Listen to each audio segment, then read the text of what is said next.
Hey pal, you just blowing from Dumbsville? Hey y'all, pseudo Fallout YouTuber here, once again fucking his own audience over because he wants to be multimedia. And this video was inevitable after my SilverFox1, so let's just get on into it. Yo, I hit the jeweler, got some gold. I sold little Sneed, but I can never sell my soul. And when I'm in LA, you find me out a little toe. Coco Bokum in my ramen, I'ma need another bowl, let's go.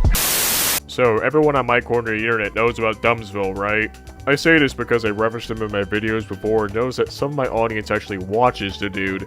And yes, I used the YouTube audience tab to find that out. Big Silver is always watching. Why are you guys watching behind the meme too? Cringe! Anyway, back on topic. Dumbsville, the slayer of True Love Heart 94. Biggest Sally Acorn simp on the planet. And another great example how all commentary channels will eventually evolve into mid-tier reviewers in the future. Clown. So you may be thinking that since this video is a part of the YouTuber's mid-series, that I think Lego Star Wars Obi-Wan over here is terrible at making reviews on the internet. Similar to me disliking SilverFox's long-winded rambles that barely touch on anything he's reviewing at all and only use the same 2 jokes.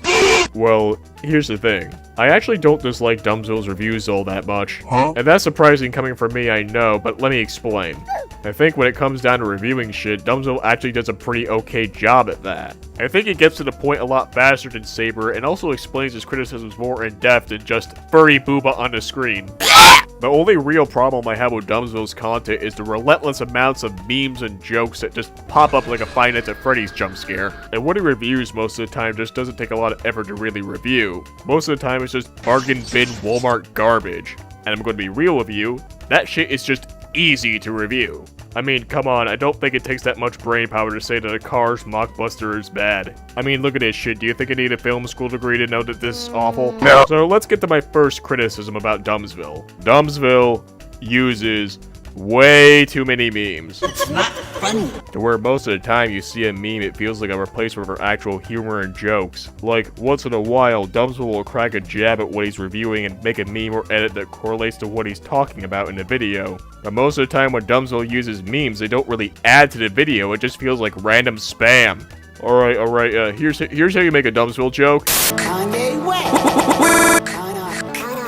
And I'm Travis Scott, this my Travis Scott. Here's my quarter pounder with lettuce, pickles, onions, ketchup, mustard, and lettuce, ketchup, onions, pickles, bake, onions, ketchup, onions to the onions, Oh yeah, and my Sprite. Even my dogs are all over the Travis Scott. Fortnite balls, I'm gay. Can I eat the balls? Can I eat the sussy blue balls? Can I eat EDP balls? Enough! Also Silent Hill 2. But Silver, you do the exact same thing as Dumbsville with your memes. It's the same thing! You use memes in your videos, so therefore you're doing the same thing!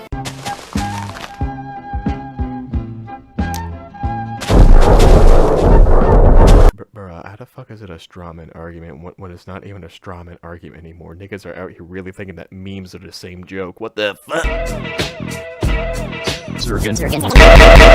Alright, before people get mad at me and say, Herbert, Dumbsville, Silver, you see my Joker. I'm not saying that there's anything wrong with Dumbsville using memes in his video, it's just how he's using them in general. Anytime you get into a 2020 humor bit in Dumbsville's video, it just feels like it's there for the sake of being there and just grabbing your attention. It just feels like jingling keys in a toddler's face, come on.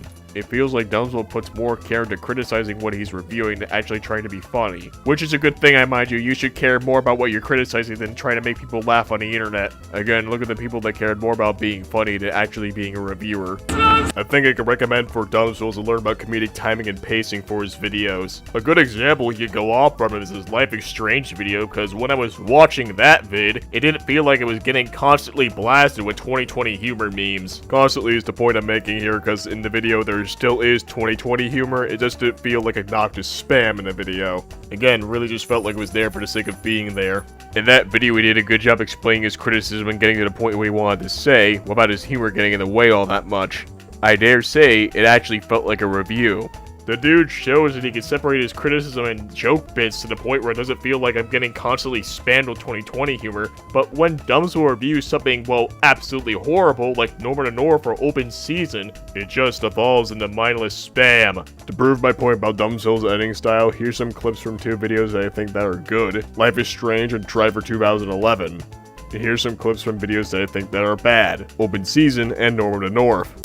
Hard one, these characters fucking suck. In Life is Strange, you play as Maxine Caldwell, a senior student at Blackwell Academy, a private boarding school where she's learning photography. However, she wakes up with mysterious time powers. Where does she get these time powers? Never explained. And due to these powers, she has visions of a giant tornado for some reason. Sometimes the powers will conveniently go away for some reason. Max can also travel through time by staring at photos really intensely. How she is very conveniently able to go back in time with some photos and not other ones is beyond me, but who cares? To earlier, Drive is not an action-packed movie. There is action in it, but for the most part, the film is really subdued. Even in the opening getaway scene, where Ryan is escorting these criminals away from the police, it's still very quiet and methodical. In fact, the first real action scene doesn't happen until about an hour into the movie, which begs an important question. Why would I watch this action movie if there's no action in it? Well, but that's because this isn't an action movie. In fact, it borders more on a love story than anything. A very fucked up, doomed neo-noir one, but it's certainly there and very prevalent. But as I mentioned earlier, this is also a character study. And furthermore, it's a study about a complete introvert. And it's best to watch it as such. The opening scene introduces him perfectly, in my opinion. Our film opens with this woman, who is jump-scared by her pet bear named Boog. Boog then dances, I guess, because that's funny. Can she get down like this? They get in a car, I guess, and it's revealed that Boog is a show bear cross pet thing, who does shows for tourists nearby. We then cut to this guy who... I wonder if he's the bad guy. So this guy's a hunter who just got back from tying this deer on his car. A deer that's the secondary character on the poster. It's then revealed that the hunter and this girl are enemies. And the hunter also likes killing animals. You're a polar bear. I will talk to myself because every animated character needs to do that. So he jumps out the snow and chases after the seal. Cut to some caribou playing cards. Carabooyah! What? Carabooyah. Okay, you know what? Whenever I win a card game, or I don't know, like any game, I'm gonna scream out human booyah. Anyways, so Norm passes by them, and they're all like, I bet Aunt Lizzie fails again. That's what the kids call epic fail. because it wouldn't be a generic kids movie if the main character wasn't a complete goofy failure. Anyways, so the chasing happens, Norm falls off a cliff and dies, and then he sees a girl who says one word in the entire scene. Hi. Hello. Hey, Grandma. This is character development. Jeez, it's like pure ice up here. That's because it is pure ice. An accident waiting to happen, you know? I mean, somebody should really... You see where I'm coming from now, right? There should be a build-up for this kind of shit, but there barely is half the time. Most of the jokes and B pop-ups don't really have a build-up to them. That's one of my problems. It just impacts you right then and there. It's like I'm a buck trying to cross the street and Dumbsville is speeding down the highway in his semi-truck with a trailer full of Kanye West albums and Playboy Cardi, whatever. And my buck status is about to be broken as he atomizes me with the front of his truck. Just like your eardrums after listening to On Sight. Alright, With that out of the way, let's add something else to the argument.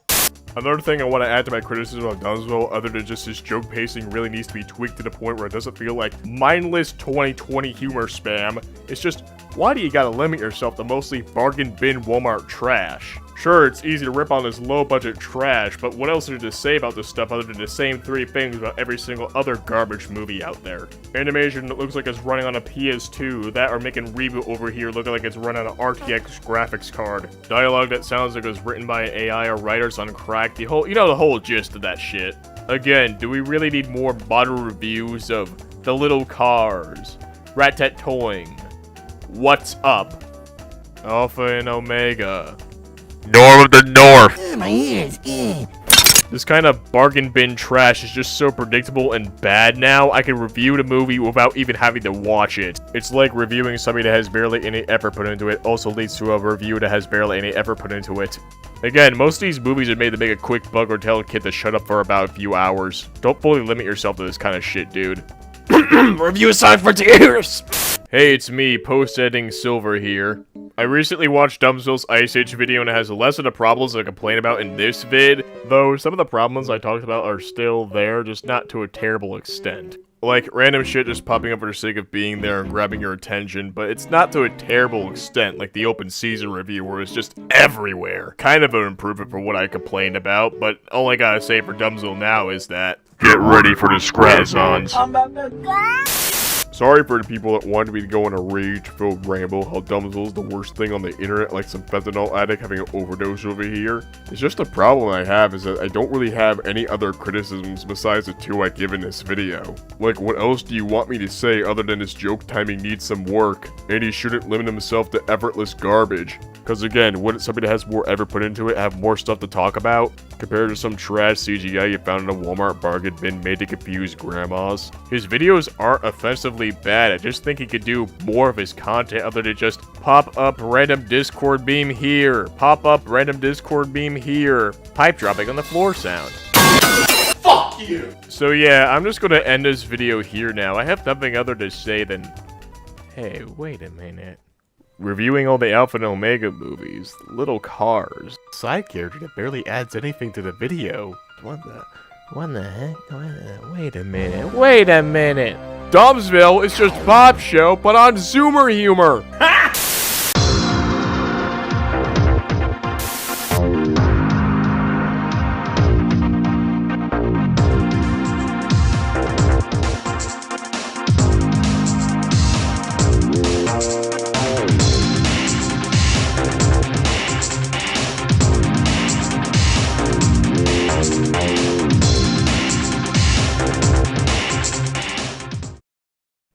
Snoot and Sneed.